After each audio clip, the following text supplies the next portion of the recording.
আসসালামু আলাইকুম রহমতুল্লাহ। ভারত নয়, এটা গ্রিস। এই জন্য বাংলাদেশের কারোর মুখে আওয়াজ নেই।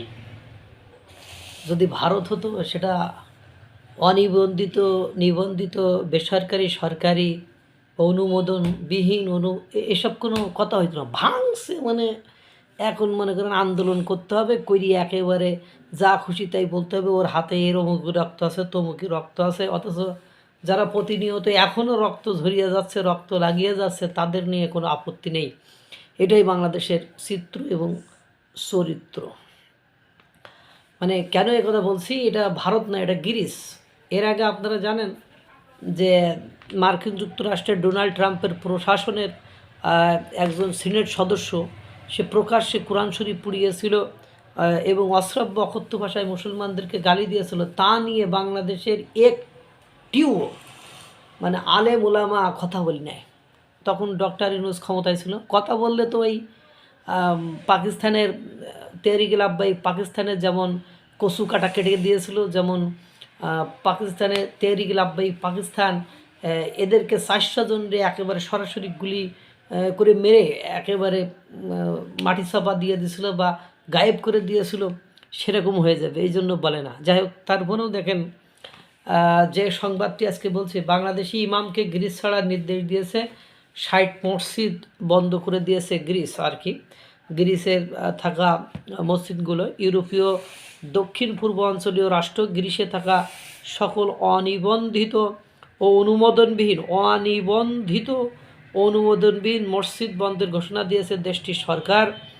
এরই মধ্যে এমন 60টি মসজিদ চিহ্নিত করা হয়েছে। এর মধ্যে বাংলাদেশে পরিচালিত প্রায় 20 থেকে 25টি মসজিদ থাকায় প্রবাসী বাংলাদেশিদের মধ্যে উদ্বেগ ও অনিশ্চয়তা তৈরি হয়েছে। দেশটির অভিবাসন ও আশ্রয় বিষয়ক মন্ত্রী থানোস প্লেব্রিস সম্প্রতি এক সংসদীয় কমিটির বৈঠকে জানান, নতুন ল 5224/2025 মানে 5224 2025-এর 28 নম্বর ধারা কার্যকর করে অনুমোদনহীন উপাসনালয়ের বিরুদ্ধে অভিযান শুরু করেছে। এর অংশ হিসেবে এথেন্সের অ্যাজিওস নিকোলাস এলাকায় একটি বেসমেন্টে পরিচালিত মসজিদ সিলগালা করা হয়েছে। অভিযুক্ত বাংলাদেশি ইমামের রেসিডেন্স পারমিট বাতিল করে তার বিরুদ্ধে সরাসরি ডিপোর্টেশন প্রক্রিয়া শুরু করেছে প্রশাসন। স্থানীয় এক নাগরিকের অভিযোগের ভিত্তিতে পুলিশ এই মসজিদে অভিযান চালায়। সরকারের ভাষ্য অনুযায়ী এথেন্সের ভোটানিকস এলাকায় অবস্থিত সরকারি মসজিদটি মুসলিমদের জন্য একমাত্র অনুমোদিত উপাসনালয়। তবে প্রবাসী বাংলাদেশিরা বলছেন, সরকারি মসজিদটি অভিবাসীদের প্রধান বসতি এলাকা থেকে অনেক দূরে হয়। 5 ওয়াক্ত নামাজ বা জুমার নামাজ আদায়ের জন্য সেখানে যাওয়া প্রায় অসম্ভব। এ কারণে দীর্ঘদিন ধরে তারা বিভিন্ন ফ্ল্যাট বা বেসমেন্ট ভাড়া নিয়ে অস্থায়ীভাবে মসজিদ পরিচালনা করে আসছিলেন।